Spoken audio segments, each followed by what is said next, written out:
I am not one who believes that you can be a stay-at-home mom and a successful businesswoman building a business at the same time. I've found that more times than not, the emotions are heavier on the male side. The day will come when you recognize like that sacrifice is what allows me the ability today to be at everything that really matters. Hey, this is Nikole, and today I am joined by my friend Mika Saunders, my Chicago girl. We get to work side by side, but independently. We each run our own organizations, and Mika has built seven-figure income. She's raising a family, doing it all, and today we're gonna dig into some truths together. So looking back, what would you tell yourself if you could speak to 25-year-old Mika? If I could speak to 25-year-old Mika, I would tell myself to master one thing. You know, growing up, I didn't have a lot of people who could mentor me or give me the guidance that I needed. And so at around 25 years old, I was kind of confused, you know, and I was trying different things. I was modeling, I was acting, I was in nursing school or just had graduated from nursing school somewhere around there, 25. And I was still just very confused. Didn't know exactly where I wanted to live, didn't know if I wanted children, just really just open for whatever. So if I can go back, I would really tell myself, master one thing, focus on one area, get really, really, really good at it, and the path will just begin to unfold. Yeah, that's good. If I could go back and tell my 25-year-old self just one thing, I feel like I'm your opposite. It would be to lighten up. You're on a good path, make some time for joy. Because I was like, I don't know who I was measuring myself against, but I was measuring myself against something. And deep down, I felt like I was failing, even if no one saw that. Like I've always presented as confident, but I definitely was very, very hard on myself when I was younger. I wish I had the confidence of today when I was 25. Yeah, I totally understand that. I think a lot of people may struggle with that. You know, a lot of people may struggle with the insecurities and just the inner talk, negative talk typically. And, you know, unfortunately, I don't think we talked a lot. I don't know about you, but where I come from, we didn't talk a lot about self-development and reading books and journaling and, you know, all of that. That we was thought like that was non-existent. Like weird California stuff. That's granola stuff, It's right? woo-woo. Yes, yes. So, you know, without having those tools, then of course, you know, you just kind of depend on yourself and your thoughts. And sometimes those can consume people. And it sounds like you were kind of in that space. A little bit. Yeah, so we had built the business and we're doing well, and then we lost it all and started again. And I think that caused almost a PTSD that I wasn't aware of. And so I felt like I was perpetually behind. I was behind in savings. I was behind in career progression. I just felt behind in everything. And now I look back at it and I'm like, oh, I had ownership already at 25. I had a great income. I was going to say. I got married when I was 24 and a half. I actually was like in fast forward, but I didn't realize that I was doing well. And I think I missed a lot of fun and like I missed enjoying your 20s. So I'm going to enjoy my 40s. I love that. Yeah, because I forgot you started at 19. Yeah. You were a businesswoman at 19. Crazy. So by the time you were 25, you had really gained a lot of experience and lived a lot of life. Yeah, I lived in 3 countries already. At that point, already 3 countries. Okay. Yeah. Nuts. That's pretty amazing. Well, now when I hire 25-year-olds, I'm like, I wasn't doing so bad. No. But always different. All right, so our industry is not a traditionally female industry in finance, right? Although it is, I feel like the face of finance is changing. What do you think the finance industry gets wrong about women? The finance industry is so wrong about women when it comes to emotions. See, I think sometimes they automatically think that as businesswomen, especially in finance or really any business, that we are emotional and we can't really run a business. And it's so funny because I've built my business primarily with women. Yeah. My business is built up of 90% females, and they are all successful. Not all of them, but most of them are successful. The ones who want to be. The ones who want to be are very successful. And I've found that more times than not, the emotions are heavier on the male side. Oh. And so when I bring in the men and I have to mentor and lead the men, a lot of times I'm managing their emotions. I'm having to step on eggshells with how I say certain things, how I coach them, how I lead them and guide them, because I don't want to damage their ego. There's some fragility. Definitely. So Interesting. I think, women aren't necessarily as emotional as people might think. Agree completely. I do also think the finance industry is wrong about women in how they treat them as clients.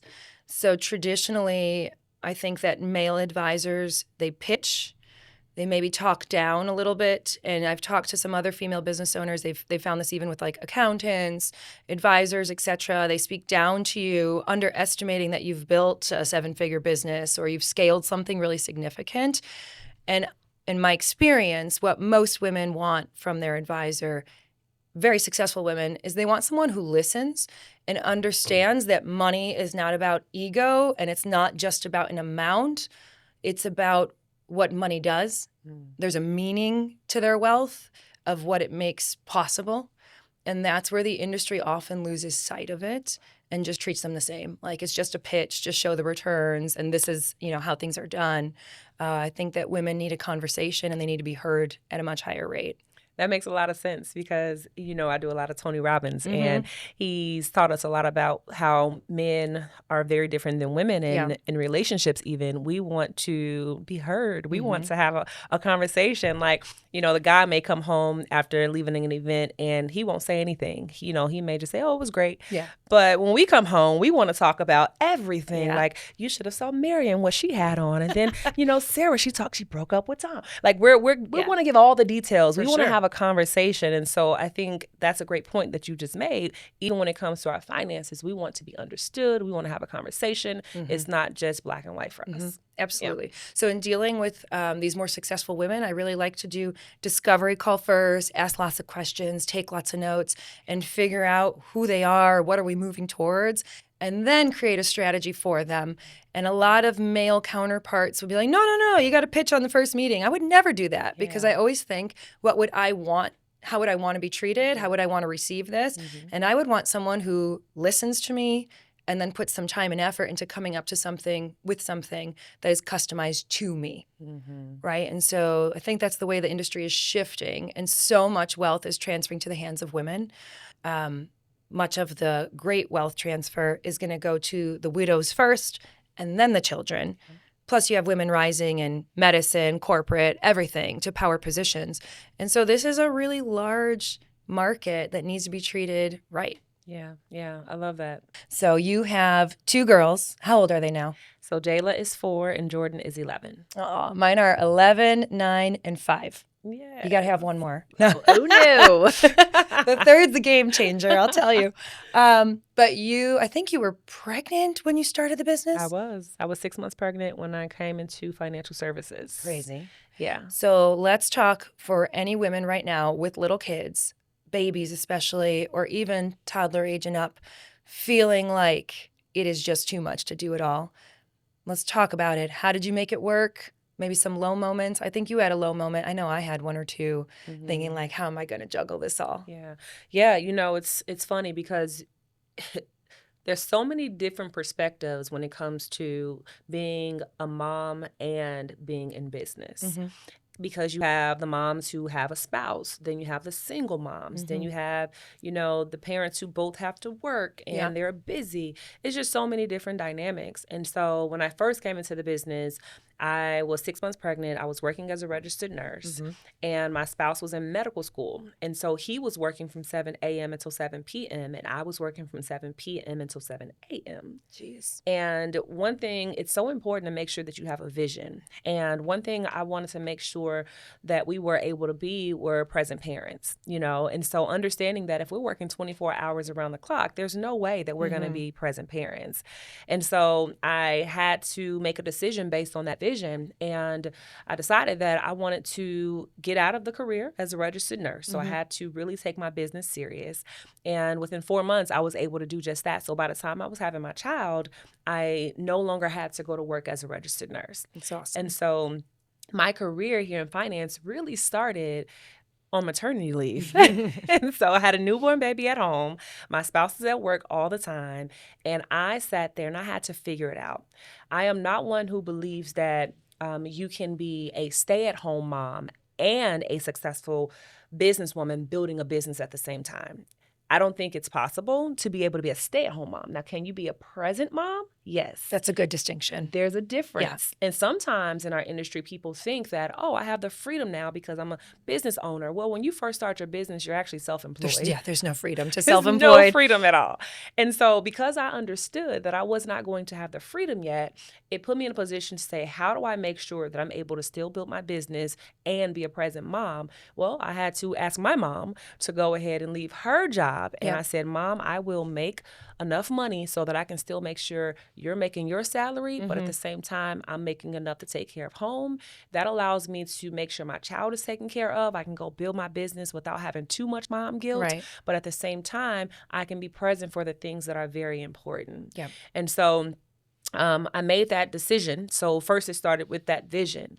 And my goal, Nikole, was to make sure that by the time my child was going to kindergarten, I had a business where it could at least sustain itself so that I can go to the field trips. I could take her to school, pick her up. Drop-offs. Those important moments, because that car ride to school, that car ride back, those are the important moments. By the time she's 5, she's going to really understand and remember those missed moments. And so I took the first 5 years to truly prioritize my business, to really just go all in so that I could truly be a present mom. That's so good. So we have had slightly different paths because I started the business earlier. Yeah. By the time our first was born, I had fertility issues for a while, didn't know if we'd have any.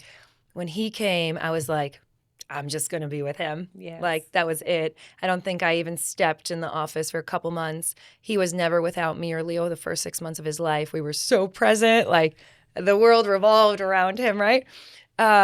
With the second too, so we had moved home when we had our second, and we had an empty office that we had just opened. And so she came to the office as a 7-day-old in her little car seat, and she worked with me. And then the third was my COVID baby. Your last one was your COVID baby too. So that was kind of sweet because I was home with him at the beginning. But I think what you talked about, the giving more effort when the kids are little, because they won't remember it. You will miss out on some, but they won't remember a thing. Build your business, whatever business people are in, build your business up to a point where now when the things matter, when they know you're not there, you can be fully present because you've built some freedom into your life. Yes. Right? By scaling it, having systems, etc.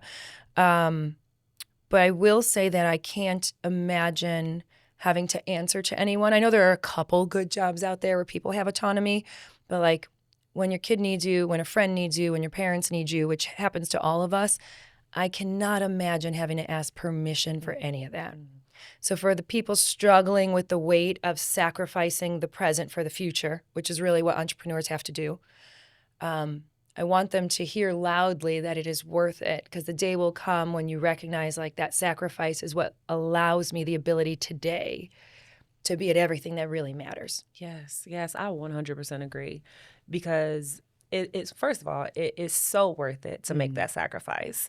And really, in the beginning, when the kids are young, it's more about your own emotions versus the kid, because they don't know. I remember my daughter, Jordan, does not remember anything from those first few years, but now guess what? She remembers that mom and dad were able to both be at the gymnastics. And that's big, that dad's there too. Yes, for both us as of us well. are there. And that's the difference also, because if he had to still work as a doctor, he would be missing everything. Of course. But because we both now are all in with our financial services business, we can both be present parents. And these are the moments that they remember. Absolutely. My COVID baby, Jayla, she doesn't know anything different, because since she's been alive, we've both been there. Been home. We've both been present for everything. Yeah. We've both been, at home cooking dinner and making breakfast. That's all she knows. Yeah. And it's because we paid the price in the beginning.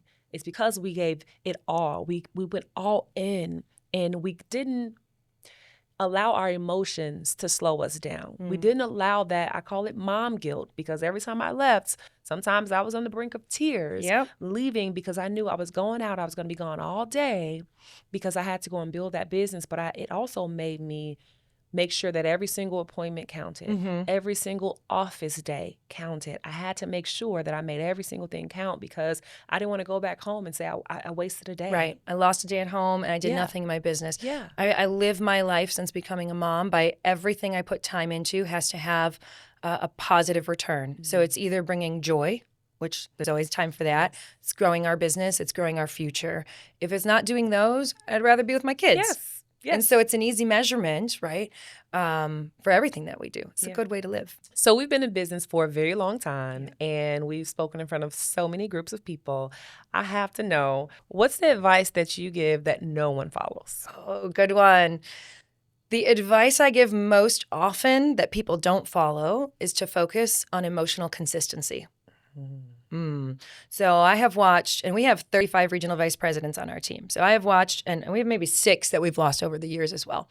And I watch the higher level achievers and I see what separates like the really good ones versus everybody else.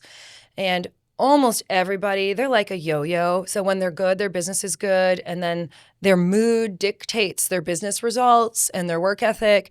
Because when you are the heart of your business, your emotional state dictates everything. Like growth depends on you, and it depends on how you're thinking and how you're feeling. We have like 3 people on our team, 3 couples on our team that I would say are exceptionally high achievers. I can never see them in a bad mood. And it's not because hard things don't happen to them. It's just they're a little bit tougher and they guard it a little bit more. And I think that the world has steered too far. You talked about this once. You said, I'll tell my story, the hard parts of my story, when I'm through it. I'm not going to talk about it when I'm in it. Do you remember that? Yep, I think I we were do. backstage. And I see too many people talking about the negatives and the sad stuff early on, and they lose their leadership voice and they just let their emotions dictate their business. So emotional consistency needs to be one of the top priorities for someone who wants a business to be built on them. They've got to be the rock. That's so good. And I think it's crazy because that's an emotional decision to even talk about it while you're in it, because now you're looking for pity. You are. You know? Attention for the wrong reasons. Yeah, that's the absolute wrong thing to do. And so, I mean, when you talk about it after, now you can talk about the lessons. Right now, people can learn from what you've gone through. And if you're truly in this business to help people, that's why you talk about it after instead of while you're in it. Yeah.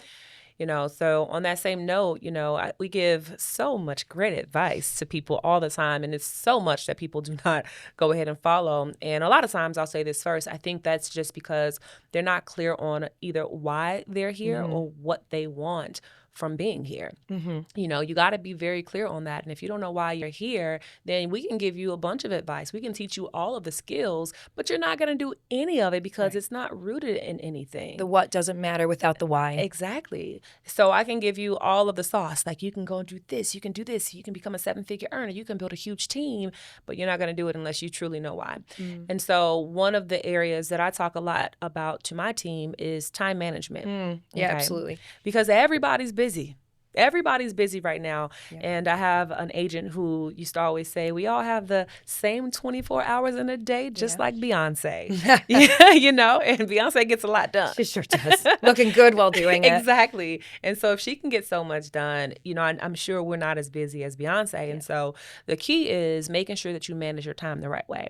And we like to time block and we like to be proactive. I like to time block too. It's important. And you can time block even personal things that you have to get done. And so I teach my team the night before you want to plan out your next day. And it's not to say that you're going to overbook your next day, but we want to block it out hour by hour. Okay. If you have a big event, maybe you block out 3 hours or so, but you want to make sure every hour has something in it, even if it's eating lunch, even if it's rest. But exercise. Like you want to take care of yourself, but you also want to make sure you know exactly where your time is going that next day. And where you're productive. Exactly. And that way you are going to be way more productive at the end of the day. Yeah. So the time blocking, I want to add on this because you kind of made me think about it. Second biggest mistake I see, and it's connected to time blocking, is people being inefficient with their work hours. And Kevin and I talked about this a few weeks ago. They're working so many hours but getting nothing done. Yep. And they probably could have done all of that in 4 hours or less if it was disciplined and intentional. And people I remember your advice. I remember my advice. Yours was so simple. In our business specifically, you said you need to do X by X each month, and that will grow after 12 months into, the results you're looking for. Mhm. And they won't hold themselves accountable to the daily activity. Yep. Like if you didn't do what needed to be done today, if you didn't make the number of calls, prospects, clients, if you didn't get, grow your distribution in a measurable way that day, you need to face it and you need to fix it the next day. Mhm. And so they're pushing off accountability from daily to weekly to monthly to annual. And if you only look at it annually, well, guess what? It's a sad New Year's, right? Because you didn't hit your goals at all. And so I think daily accountability for your measurable results Mhm. is so fundamental to growing a business. Yeah, yeah. And how we anchor that for our team is at the end of the day, now you see, what did I get done? You have them measuring it and writing it. Yep. So Yeah. in my planner, it says what were the results from the day. Yeah. But also what we do is we have a sheet where they can say they won the day or Yeah. lost the We day. do win the day We as do well that, with our and they can put team. a Yeah. W or an L, and they post it in our Yeah. group me. And so now it's not just now it's day-to-day Mhm. accountability, but also hour by hour Mm-hmm. accountability. And the people who truly do it, not everybody does I it. want to ask you about that. But the ones who do, Yeah. they are successful. Okay, let's be honest. How many people did you first tell, let's do this daily accountability to? And how many stayed on it for 90 days? Okay, so 'Cause I want to know if our numbers are similar. I have a feeling they are. yeah, so I've told my whole hierarchy, and Yeah. so on a It's typical like 1,000 meeting, people. 1,000 people, but of course, not everybody's on every meeting. So let's just say 300 of those people are Mhm. on our meeting, and we call a play. This is what we're doing for the next 90 days. The first day, everybody's on it, right? Everybody's posting their W's and Yeah. their L's and their activity. By the next day, it's fewer. By the next week, it's fewer. By the end of 30 days, it may just be 4 or 5 people We're the same. who are still doing it. Yeah. But those are the ones who will win. Yes. They will win. Yes. And it's so easy. Why do you think so many drop off of accountability so early? Is it shame? Is it laziness? Is it lack of focus? What is it that makes them be like, forget this? I think what makes them stop is people are literally so busy with other things. And sometimes people allow things that should not be a priority become a priority.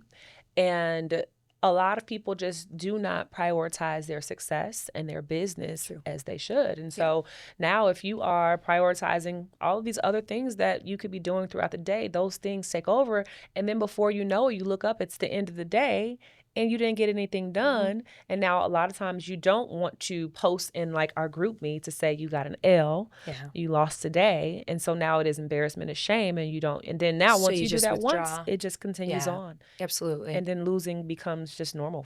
Losing becomes a way of life. Yeah. Just like winning can become a way of life. Exactly. Winning is a mentality and losing is a mentality as well. It is. You have to choose which one works for you. And which one you accept as, well, which one you accept because it becomes your identity. Mika, thank you so much for coming on today. It's always so great to spend time with you. And I learned so much.